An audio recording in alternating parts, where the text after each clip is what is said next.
So here's how I built a raised bed out of sleepers. The first thing I had to do was make sure the ground was level enough to build on. Then I used a builder's string and pulled it tight to make sure I had a nice straight line along the long edge of the back of the bed. I then laid out the first line of sleepers, making sure every bit of wood was level.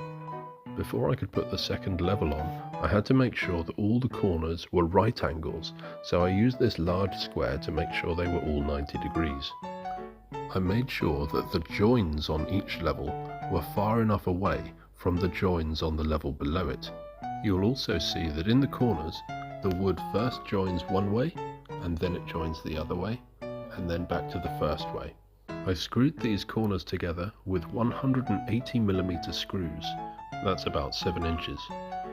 I also screwed downwards from one level into the previous level, and for this I used longer screws, 280mm or about 11 inches.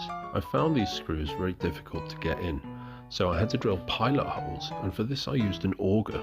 But I had to be careful not to drill too far into the second piece of wood, otherwise the screws would not have gripped. Once the wood pieces were all together, I lined the whole thing with a very large piece of landscaping fabric. Then I got some child labour to help me fill it up with about 2.5 tons of soil. So now the preschool children can enjoy their raised vegetable bed. Let me know if you have any questions.